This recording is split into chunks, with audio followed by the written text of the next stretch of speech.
Hey everyone, this is Silver from GoT Productions, This is Sean from GoT Productions. and today we're going to be talking about the new partnership between Steam and Gamestop. Right. So if you don't know what either of those are, Steam is one of the biggest online distributors of video games around. And Gamestop is one of the biggest brick and mortar game retailers around. Right, so both of them, very similar in what they do. They both provide you with games, but both have a different medium. Yeah, Steam is all online purchases, and GameStop is an actual, you walk into the store, you ask for a game, you receive a game, a hard copy of the game. Right. Hopefully quickly, not, I'm not going to bash it, Yeah. actually. Right, so recently what's happened is Steam's parent company, Valve, the company responsible for Left 4 Dead, Team Fortress 2, Half-Life 2, Half-Life 1. yeah, they've gone into a bit of a partnership with GameStop, and what this means is that from now on, GameStop is going to be selling Steam wallet cards. Yeah. What was it called? Yes, in $20 and $50 denominations. That sounds like a good idea, except for GameStop can be shooting themselves in the foot with that. Yeah, really, it's our opinion that what could happen here is people might trade in their used games, although even the newer games, they don't get too much money for them. But they might trade in their used games for Steam credit rather than GameStop credit. Yeah. Which could be good. Yeah. A lot of people don't want to use their credit card on the internet. With the whole, not too talked about Steam hack that recently happened. Although they took care of that fairly well, as far as I'm aware. So that could be good. People that don't want to really spend money on the internet like that could start doing that and drive more people to Steam. But I'm of the opinion that, and I'm sorry to say this if there are any GameStop employees listening, but that Steam as a platform is much better than almost any brick and mortar store. And I feel that really GameStop could have a problem here driving all its customers to Steam. What do you think? Yeah, this is just making it easier for all the GameStop customers just to change to Steam. They're helping the competitor. It was just a little while ago where something like this would be unheard of. But a brick and mortar store like GameStop, if you don't know, they're kind of going under. Everything's sort of trying to make a transfer to online distribution and downloads. Everything, including GameStop themselves, recently, in the past year or so, they've acquired their own Steam competitor, Impulse. And they're actually also working on a competitor for OnLive as well, but we'll talk more about that a bit later. And this partnership with Valve and Steam, at first glance, seemed to me to be a very poor decision all around. With the whole driving away of sales from GameStop to Valve, or rather to Steam. But GameStop still does receive a certain portion of the Steam sales.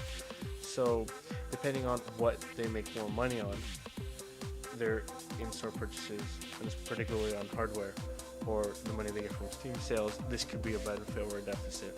And I've kind of taken what you were going to say. I'm sorry. No. Yeah. What I was going to say is that this whole deal can go one of three ways.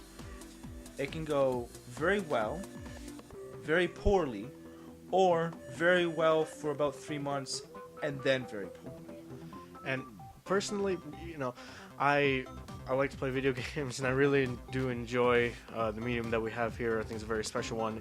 It's one of the only very interactive mediums, well, it's focused around interactivity, that there is, and I, for one, would definitely not want to see it go under. I think anything that would be good for it would be good for it.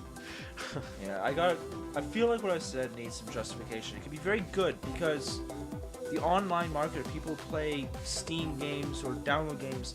There's no used game market. Once you buy it, you cannot trade it in for a different game. But if you have a hard disk, right, you could trade it in for online games. That's good. Or it can go poorly in the fact that it creates more and more hostility between online distributors and brick and mortar stores. In the fact that they're just going to give all their customers to the online stores because they're going to realize, well, why do I have to pay the middleman money? I could just get it really cheap online. Or the last one is go well for a little while until GameStop completely stops selling games, and then everything's just going to crumble between the two of them. Right, and they may still make money off hardware if by that time everyone has a good internet connection. Though how they would continuously make sales off just continuously make money off just hardware sales, I don't know. I don't see how that could be. But I do think that this would create quite a bit of tension because, as you know, GameStop is now partnering with Steam and Valve. Which means GameStop is partnering with all of Steam and Valve's partners, in a way. Not directly, but more or less.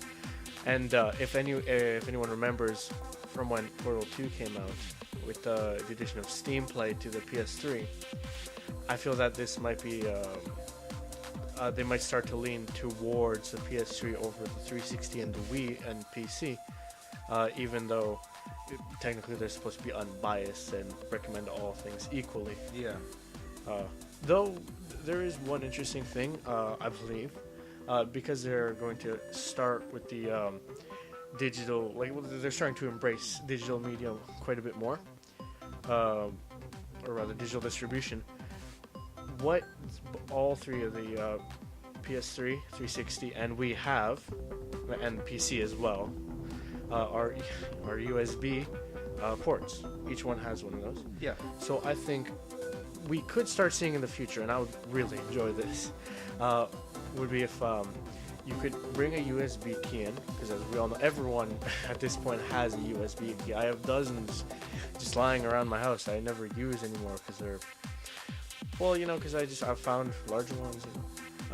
But you might be able to come into a GameStop, give them your USB, or it might be a proprietary thing that they only allow, not in function, but just has a logo on it. Yeah. And you have to buy that probably for some sort of fee. But what they could do is it could get you to bring that in. You pay for whatever game you want. They load it onto your USB, and then you can just bring it home to your console and just have it there, and then probably link it to your console or your profile somehow. But that would be a pretty interesting thing. That'd be a viable solution, kind of bringing the brick and mortar stores and the online distribution together, because you can get the game both ways, but both ways it's still digital distribution. Isn't that much like what the PSP did a little while ago? I think that's what it was. I'm not big into the PSP or the PS Vita. PS Vita. Right? But it's to my understanding that there's memory, you can buy memory sticks with games on them, or something very similar. And then you can actually put them into your PS Vita and just play from there? Yeah, I think so. I'm not big on it. I don't have one myself. I'm pretty sure it has that though. Right. If not, that'd just be a logical step to take. You just sell hardware at the same time, boost the price a bit, make some more profit.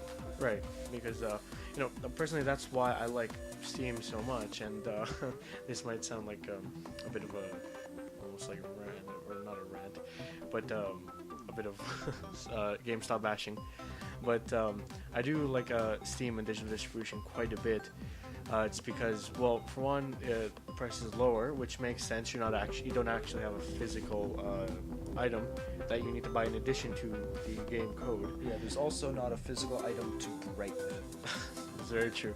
Although you never know, you just flip 1-0 and all of a sudden. But that's not how it goes. But yeah, so that's why I really like it. It's it's a bit cheaper, and you can take it essentially anywhere. Even if you're going on vacation, you've forgotten it at home, but you still have your laptop. With Steam, they do allow you to re-download it at any computer as long as you log in with your Steam account. As many times as you want, without needing a CD code, as long as you logged in with your account. You know, we need to take a little lesson from them. Apple. I'm not saying that I'd like to re-download my music or anything, but Well, they're kind of doing that with Apple. The iCloud? Right. I'm not. I only use the iPhone. I don't use any of their computers. I'm a Windows user, not against Apple. I'm not against Apple. I had to have one or the other, fellas, and I play a lot of PC games. I need to upgrade a lot more frequently, so I just use the Apple handhelds. Yep. The smaller mobile devices. Those I like. Those are very good. PCs, though, I'd rather have a Windows PC rather than an Apple PC. Yeah, I thought that as well until about a year ago. I had to use a Mac for about 6 months to do a couple projects. Right. And I find it to be very, very phenomenal. Like, the programs on there were actually very good. Apple programs are good for what they do. Just for me, if I was put in a room and I had to do one task, and I had a PC with software to do it, and an Apple product with software to do it, like, you know, I don't know what Apple's equivalent of Photoshop is. Probably Pixelmator or GIMP. I'm not sure. Yeah. One of those. But I know GIMP is also for Windows. I'd probably go for the PC just because I'm more used to it by now. Either way, I find them both to be pretty good, and Yeah. you know we're not bashing at all, and No. we have kind of gone off topic, but we're just making the point. We're not bashing anyone. don't need to be scared. Doesn't mean if we like one, doesn't mean the other one sucks. It just means we like one a little bit more, maybe, more preferences. Which you can have. Yes. So we talked a bit about OnLive earlier, and GameStop has started development on their own OnLive competitor, not their own Steam competitor. They already have that. That's Impulse, Right. which they acquired about a year ago. But having an OnLive competitor, because OnLive and Steam, on the surface they seem like they're the same kind of thing. They both offer you games in exchange for money, and yes, they both offer you games in exchange for money through downloads. But one downloads it to your PC, and then your PC runs it, while the other one runs on a computer on OnLive servers and sends the video to you, so that your computer doesn't actually have to run all the graphics and process the game. So, all in all, they're very different in the way they function, but they still bring you a game experience. Personally, I like running my games on my own PC. Not that I have the best PC ever, but it's just nice to know that when something goes wrong, it's my PC and not with the servers, and I don't have to deal with the confusion and everything. And I like having bandwidth at the end of the month. Yeah. It uses a ridiculous amount of bandwidth. Yeah. About 2 gigs an hour at the last estimate, but still, I imagine it'd be a good service for people that don't want to pay several $100s for a good gaming PC or a good console. What they can do is just have a steady internet connection and buy OnLive's actual physical console, which it's a console, but it's just a tiny box that you plug your internet into. It's a good way to have your games, and without actually incurring all those costs. Anyways, this has been our episode on the partnership between GameStop and Steam/Valve. all right. Be sure to. We have a new website now. It's goatee.com. Right, so GOATEA.com. Yep, that easy. Just come on by. We have new forums and everything. We're looking for admins and moderators to help with the forums. Come on by, take a look. If it's your kind of thing, if you want to make it, you want to make it look better, help us make it look better. Anyways, this has been Sean from Goatee Productions. And this has been Sylvie from Goatee Productions. And we'll see you next time.